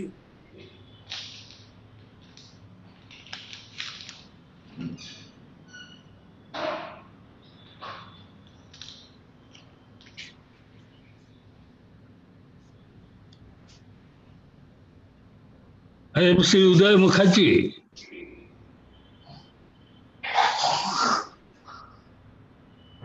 उदय जी बताएं। I am from West Bengal. I want to know, after independence, many commissions and committees were set up by the government of India. But most of the recommendations were not implemented due to finance or due to political willingness, lack of political willingness. I think the new education policy will provide adequate fund, necessary fund as and when required. I don't know whether fund will be available in time. Number one, learning outcome. If learning outcome is not satisfactory, how learning outcome can be developed and what measures be taken. Number three, many infrastructural development, appointment of teachers, equipments, etc. will be available in the NEP 2020. These are my three questions. And how can we develop quality education in school? Because many students, lack of students every year are being dropped out. They are not getting service. And this is also a burden of our society. How can we provide? This chapter may be included or may be considered in the new education policy, I think. Thank you. Professor Maitri, Professor Jaiswal, sir. So Udayji, very good afternoon. I think you have raised four important questions, keeping current or previous policy and current education system in mind. Now, if you look at the earlier committees, right from 1968 to whatever the various committees have come, and successful implementation was question mark. So that is the reality. But now if you look into that, the moment the NEP 2020 was announced, within no time the task force were made, and the way awareness was created in the country, different state governments and different education sectors and Ministry of Education, and also the different even associations, they all talking about. In India there was only one news, that is NEP 2020. This kind of awareness creation was never happened in the history of independent India. So that is one reason why this is going to be implemented successfully. That is one hint. Now 9 task force, I am working part of one task force. And even the way the policy was made and it was circulated and time was given, so many lakhs of suggestions came and it was again reworked. That is another intent of the government is very clear. So that is how, and now the task force were made, and the University Grant Commission AICT report is already ready. UGC 9 task forces have submitted the report, and periodically there are reviews and revisions are happening, and the deadlines are respected till now, since I am part of it. So this clearly tells the intent of the government to implement successfully. Now second one is how learning outcomes are decided. Now the moment the fabric of higher education, particularly our entire education fabric, education sector, fabric of education sector has changed due to NEP 2020. 5 plus 3 plus 3 plus 4 and then 3 or 4 year education. So the fabric has been changed. It is going to be a total transformation in the education sector, right from LKG to higher education. And because of the multiple entry, multiple exit, and because of multidisciplinary approach, because of earlier we used to work in silos, every department used to have its own UG, PG and PhD program. Now it is going to be interdisciplinary. It is a university-wide program. All the departments are connected, cross-functional team incorporate the way different department expertise is utilized by different department to build the holistic human being and building the character, so that employability is not the main issue for higher education, building the character and building the holistic human being, and that automatically takes care of quality education. And till now we were only focusing a very small fraction of it. Now we are 360-degree taking into account NEP has come out, and that is how the quality is going to be guaranteed, because if you read the NEP draft as well as the policy, it is clearly mentioned light and tight. First time this kind of word you might have seen any one of the policy written is regulation is light and it is tight. No over regulation, but it is a very small portion. Full empowerment is given, but very tight. Nobody will be excused if they deviate. That is the message is very loud and clear, and that is how the quality education is going to come. Now if you look at the National Research Foundation, 20,000 crore, not differentiating private and public institutions. So that is another one. So, and looking at other other universities of the abroad, so it is clearly they come out with the policy, and that is how I don't think fund is going to be the problem. The way Delhi Metro, the way Konkan Railway, in spite of many crises, they have completed on time because fund was ensured. This is one of the this topic is very close to the heart of the Prime Minister and Minister of Education, and that is where fund is not going to be an issue, and I am sure record time, that is 2035 and 2040, 100% implementation. Since I see the kind of movements are happening, that clearly tells indicators are very, very bright, and I am sure whatever the dream the country has come, it will come true in 35 milestone and in 2040 milestone. So this is what my take, Uday sir.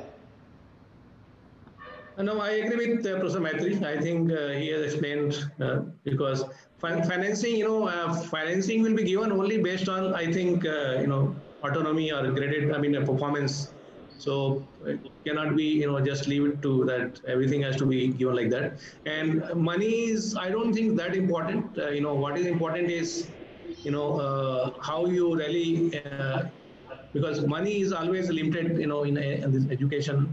And money is always left based on the performance. So I'm sure when we perform, money will definitely come from many sources, not only government, as I say. Okay, sir. Sudhakar जी, आप कुछ प्रश्न पूछना चाह रहे थे?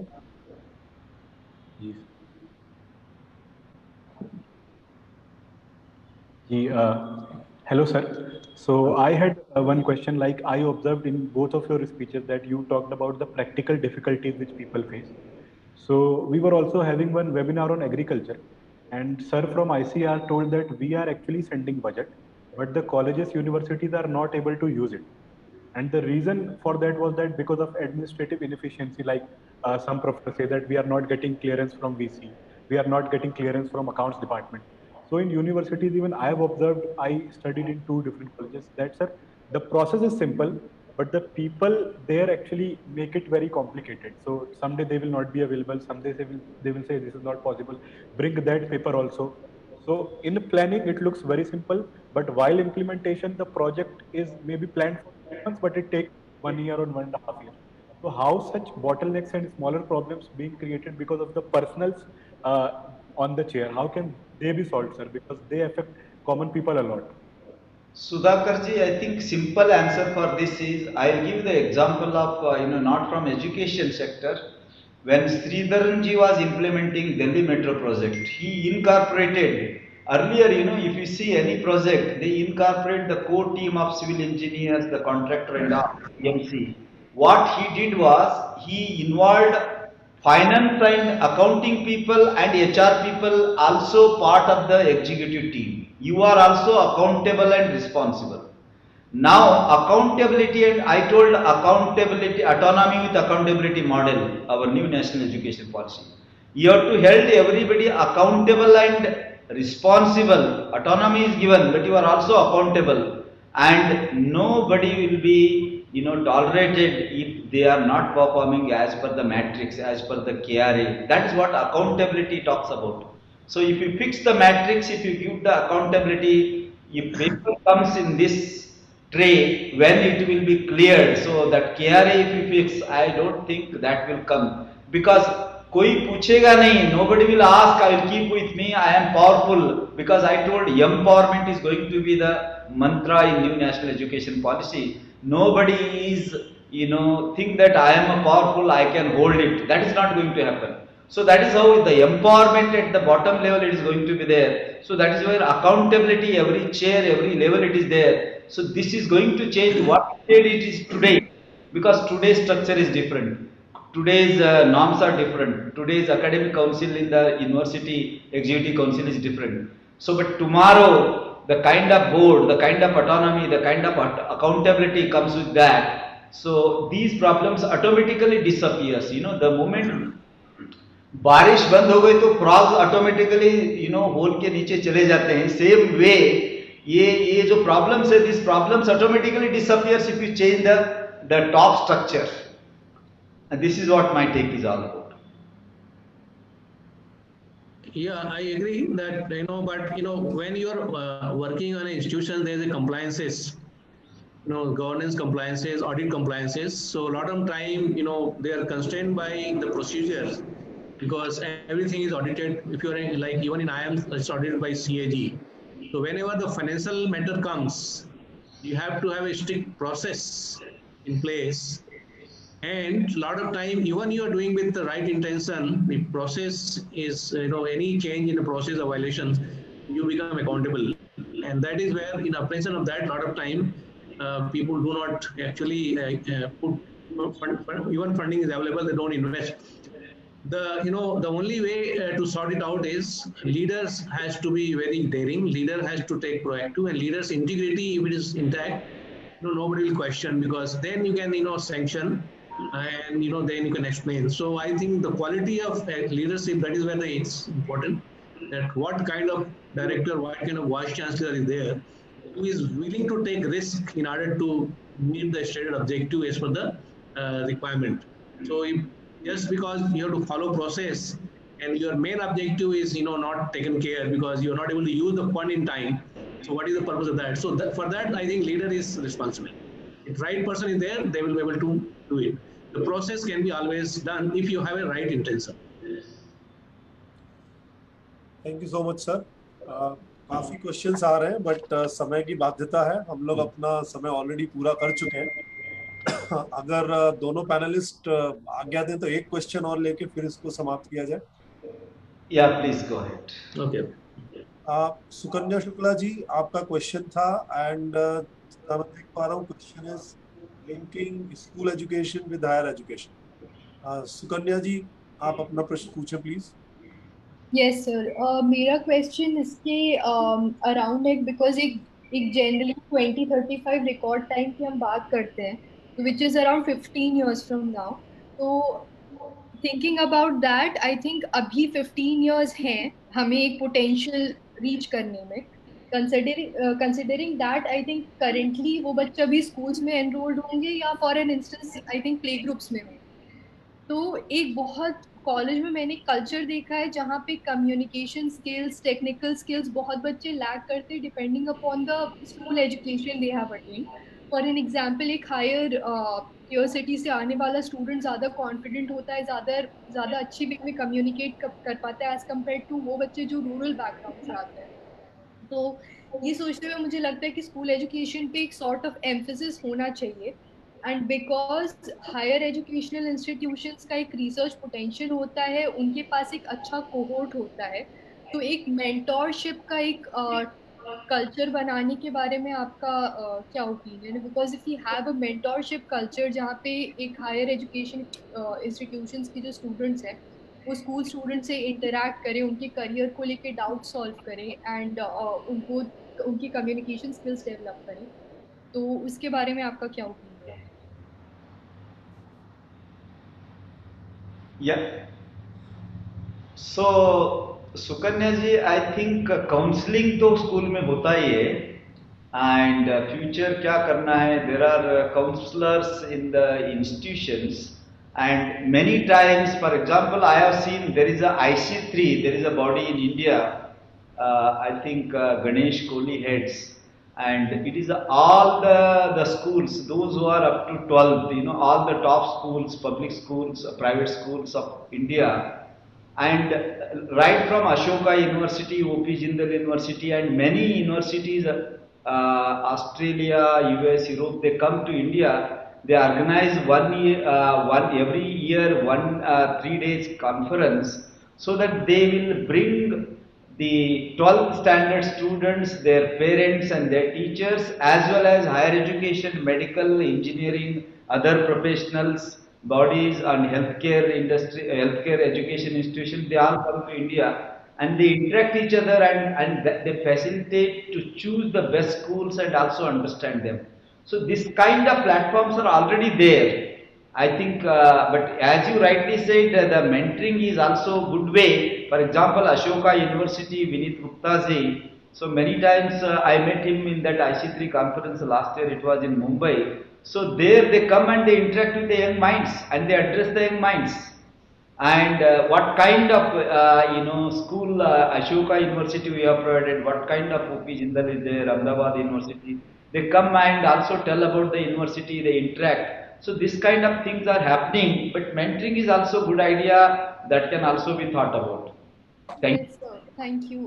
मेरा basic concern यहाँ पे ये था बिकॉज जो रूरल बैकग्राउंड से आने वाले स्टूडेंट्स हैं, जहाँ पे एक जनरल एस्पेक्ट की मैं बात कर रही हूँ, आई एम श्योर डेवलपमेंट होगा, चीज़ें इंप्रूव होंगी, बट करंट सिनेरियो में जहाँ पे बेसिक फैसिलिटीज भी अवेलेबल नहीं है, ऐसी जगहों पे काउंसलर्स अवेलेबल करवाना, that's like a far fetched goal. तो जो जैसे बीआईटी मेस्ट्रा में मेरी अंडर ग्रेड एजुकेशन हुई थी, तो उसके आसपास काफ़ी विलेजेस हैं और छोटी छोटी जगहें हैं जहाँ पे ट्राइबल्स रहते हैं, तो उन सब एरियाज में आई थिंक बट वही स्कूल क्लब्स कितना ही उसका इम्प्लीमेंटेशन कर पाएंगे। अगर सेंट्रल लेवल पे इसका इम्प्लीमेंटेशन होता है जहाँ पे आउटस्कर्ट्स में रहने वाले इंस्टीट्यूशंस आसपास के विलेजेस के स्टूडेंट्स को और बाकी जगह के मतलब स्कूल स्टूडेंट्स को अगर गाइड कर पाए, तो आई थॉट मैं उसके सेंस में एक मेंटोरशिप कल्चर की बात करी थी। But exactly I mean Ashoka and JGU के बारे में मुझे थोड़ा बहुत आइडिया है। So, ma'am, I think there is a divide between urban and rural. Rural के लिए आप जो बोल रहे हैं, it is extremely true, and special attention and special task force also, not only mentoring required to bring them on the limelight, because forget about the counselor, there are no teachers in the schools and no facilities, no internet, no computer. So those are the issues, those are the basic. Probably now a Digital India scheme Government of India has initiated, and because of COVID it has been expedited, and I am sure within a year or two entire country, whether rural or urban, we are all going to be at equal as far as internet and bandwidth is concerned. But these issues, I am sure that rural, it needs special attention. I fully agree with that. That I think we need to take into account for rural students. Thank you, ma'am. Thank you, sir. Thank you. Probably one option, the issue is very important because rural segment has a very large number of schools, and because of their parental background, their environment, the communication skill is definitely not as par with what public schools in urban cities. I think as part of the corporate social responsibility of higher education, as per NEP, I think this can be executed that each elite institution should be asked to adopt a few schools in surroundings, like IITs, IIM, NIT, IISER, so many central universities, they can be mapped into this. Like at IIM Sambalpur, already doing that. Our students go to 20 schools in the government school, and they groom them, our students. So that way, I think it can be made, part of the NEP as well, because this is part of social responsibility. Sir, Sukanya ji, professor मैत्री and professor Jaiswal sir ने जो बताया, उसके अलावा Jaiswal sir बोल रहे हैं वैसा सर एनईपी के मॉडल में ऐसा प्रावधान किया होगा। अभी जब मैं वो मॉडल बता रहा था तो बीओजी और बीओजी के बाद जो हायर एजुकेशन इंस्टीट्यूशंस हैं एनईपी में, उसमें ये बात किया है कि एकेडमिक काउंसिल होगा, एक डेवलपमेंट ऑफिस होगा, डेवलपमेंट ऑफिस फाइनेंसेस और फंडिंग को देखेगा, उसके साथ साथ एक सोशल कम्युनिटी काउंसिल या उसको कम्युनिटी एंगेजमेंट काउंसिल के नाम दिया है, is proposed by NEP, which is exactly what professor Jaiswal जो आप बोल रहे हैं। तो हर इंस्टीट्यूट में ये एक्सपेक्ट किया गया है एनईपी में सोशल कम्युनिटी काउंसिल होगा, social community council with connect with the society. तो जो सुकन्या जी का क्वेश्चन था उसका जवाब इसमें निहित है। और अगर ये काउंसिल बनती है और अपने आसपास के सोसाइटी के स्कूल्स और बच्चों को लेके अगर कुछ करते हैं जो कि उद्देश्य है और एनईपी में मैंडेटेड है, तो शायद उसका कुछ निवारण हो सकता है। राम जी, एक बात मैं भी जरा सुकन्या जी के विषय में कह सकता हूँ क्या? अभी उत्तर प्रदेश में mission Shakti programme is going on very fast, and just we have collected the so many names from different sectors of the society. उसमें प्रोफेसर्स भी हैं, उसमें मनोविज्ञान के तमाम ऐसे रिटायर्ड टीचर्स भी हैं। So we are needed so many type of counselor just to go into the villages just for counseling of the children. बच्चों के प्रति कितने अपराध सब कुछ आप देख रहे हैं। तो इसमें ये भी हो सकता है जहाँ CSR की बात हो रही है तमाम इंडस्ट्रीज को लेके, हमारे तमाम टीचर्स और तमाम लोग ऐसे हैं अभी भी, those who are concern with the psychology, sociology, they are ready to go to villages and just for counselling. तो वहां से भी हम चीजों को कलेक्ट कर सकते हैं। तो उसमें कहीं ना कहीं ब्रिजिंग उसमें हो सकती है, कहीं ना कहीं इस प्रकार से हम लोगों ने किया है। क्योंकि SCPCR में देख रहा हूँ मैं, state commission for protection of child rights का चूंकि चेयरपर्सन हूँ, इसलिए we have collected so many names and they are very much ready and eager to go to villages just for counseling in the village children's and schools and others। तो मुझे लगता है कि ये भी थोड़ा सा किया जा सकता है। बहुत बहुत धन्यवाद। बिल्कुल, थैंक यू सर। आप सर समय काफी हो गया तो कार्यक्रम समाप्त की ओर चलते हैं। सुधाकर जी, ओवर टू यू। धन्यवाद सर। सर यदि आप कुछ कंक्लूडिंग रिमार्क्स जोड़ना चाह रहे हैं तो आप कह सकते हैं सर कार्यक्रम के संबंध में। ओके, मुझे लगता है काफी अच्छी परिचर्चा आज रही। हमारे दोनों एक्सपर्ट्स हैं, एक्सपीरियंस भी काफी है और उन्होंने अपने विचार थे वो भी व्यक्त किए और प्रश्नोत्तर में भी उन्होंने काफी चीजों का इसमें बयान किया। कुल मिला के अगर आप देखेंगे तो सबसे बड़ा चैलेंज इम्प्लीमेंटेशन का ही है। उदय मुखर्जी जी ने भी जो अपने 3 सवाल पूछे थे उसमें यही था कि बहुत कुछ पहले भी हुआ, पर इम्प्लीमेंट कैसे हो सकता है, इस बात के लिए क्या किया जा सकता है। प्रोफेसर मैत्री ने उसको भी बताया और सरकार की नीयत के ऊपर भी उन्होंने बताया, जिस तरीके से चल रहा है, वर्किंग ग्रुप्स काम कर रहे हैं, 9 वर्किंग ग्रुप UGC ने बनाए हैं और उस तरह से लग रहा है कि ऊपर से सरकार की तरफ से काफ़ी ईमानदारी से प्रयास किए जा रहे हैं कि इसका जो पॉलिसी बनी है वो सिर्फ पॉलिसी ना रहे, पॉलिसी का इम्प्लीमेंटेशन भी अच्छे से किया जाए। बाकी गवर्नेंस और लीडरशिप दोनों एक दूसरे से रिलेटेड हैं, दोनों ही हमारे एक्सपर्ट्स ने उसमें यही बताया। अच्छी लीडरशिप चाहिए, अगर अच्छी लीडरशिप नहीं है तो कुछ नहीं। कोई भी पॉलिसी हम बना लें, कोई भी हम प्लान बना लें, अच्छे प्लान बनाने के लिए और प्लान को एग्जीक्यूट करने के लिए हमको लीडरशिप चाहिए, लीडरशिप बैटरी चाहिए। एक चीज जरूर है इसमें, लीडरशिप के साथ साथ हमको लीडरशिप ग्रूम भी करनी होगी। एक लीडर के बाद दूसरा लीडर आएगा, उसकी तैयारी भी उस लीडर की है, उस लीडर की जिम्मेदारी है कि अगला लीडर भी ग्रूम करे। तो जिसको लीडरशिप इन पाइपलाइन की हम बात करते हैं, उसकी भी बहुत बहुत महती आवश्यकता है। आई थिंक आज का जो डिस्कशन रहा उसका कंक्लूजन यही है कि लीडरशिप के लिए अच्छे लोगों की जरूरत है, और इम्प्लीमेंटेशन तभी होगा जब लीडर्स हमारे पास अच्छे होंगे। गवर्नेंस स्ट्रक्चर तो बने हुए हैं, पहले के भी बने हुए, अभी भी बने हुए, लेकिन उस स्ट्रक्चर में ईमानदारी से काम कितना होता है, इसका सबसे ज्यादा इम्पोर्टेंस वो लीडर को। इसके साथ मैं अपनी बात समाप्त करूंगा। सुधाकर, बहुत बहुत धन्यवाद सर। और काफ़ी आज का बढ़िया सेशन रहा, और सबसे अच्छी बात रही कि सर दोनों स्पीकर्स ने जो हमारा उद्देश्य है सर, मैं ये ऑडियंस के साथ भी शेयर करना चाहूँगा। हम ये वेबिनार्स इसलिए करा रहे हैं कि अब पॉलिसी बन चुकी है, उस पर चर्चा हो चुकी है और पॉलिसी फाइनल है। हमारे देश में हमेशा से अगर कोई भी व्यक्ति यूपीएससी कोचिंग करता है तो उसे पता है, एक ही लाइन बोली जाती है कि we make good policies but we lack in implementation. तो this time we are taking some extra efforts for the implementation. तो जो भी ये सेशंस रिकॉर्ड हो रहे हैं, हम इस पर प्रैक्टिकल बातें कर रहे हैं। तो ये हम वेब में तो लाइव होता भी है, और मैं दोनों स्पीकर्स प्रशांत सर ऑडियंस के लिए बताना चाहूँगा कि अभी मोर देन 3000 प्लस रीच हम एफबी में अभी ही ड्यूरिंग द लाइव प्रोग्राम ही अचीव कर चुके हैं, और भी वो लोग देखेंगे, इसके अलावा वेबसाइट पर अपलोड होगा। तो हमारा उद्देश्य ये है कि छोटे छोटे टॉपिक में बांटा है 36 विषय को। कल को ये वेबिनार सीरीज पूरे होने के बाद कोई भी व्यक्ति जो इम्प्लीमेंट करना चाहता है, जब ये 36 वीडियोस देखे तो उसके पास एम्पल सजेशंस हो, एम्पल प्रैक्टिकल सॉल्यूशंस हो फॉर ऑल प्रैक्टिकल प्रॉब्लम्स, कि मैं इनमें क्या कर सकता हूँ, और लोग इंस्पायर होकर मोटिवेट होकर आगे बढ़े। इसका डॉक्यूमेंटेशन भी हम लोग करेंगे, और प्रयास करेंगे कि मिनिस्ट्रीज के साथ, स्टेट गवर्नमेंट के साथ और यूनिवर्सिटीज कॉलेजेस के साथ हम शेयर कर पाएं, ताकि उनको एक इम्प्लीमेंटेशन हैंडबुक या गाइड मिल पाए। तो ये उद्देश्य है, और उस उद्देश्य के मद्देनजर हिसाब से आज का वेबिनार सर बहुत बेहतरीन हुआ। सबसे पहले मैं हमारे दोनों स्पीकर्स डॉक्टर मैत्री और डॉक्टर जायसवाल सर, आप दोनों का बहुत बहुत धन्यवाद देता हूं सर। समय 1.5 घंटा ही था, परंतु आप लोगों ने एक्स्ट्रा समय दिया, सारे क्वेश्चंस पेशेंटली लिए और आराम से आंसर दिया, उसमें कहीं कोई हड़बड़ी नजर नहीं आई। तो बहुत बहुत धन्यवाद सर आप लोगों के समय के लिए। फिर बहुत बहुत धन्यवाद प्रशांत सर का, जिस प्रकार से आपने मॉडरेट किया, और एज अ मॉडरेटर भी आप बहुत समय तैयारी के साथ आए, चाहे वो कंक्लूडिंग रिमार्क्स हो, चाहे वो आपका इंट्रोडक्शन हो, आपने रूपरेखा प्रोग्राम की बहुत अच्छे से रखी।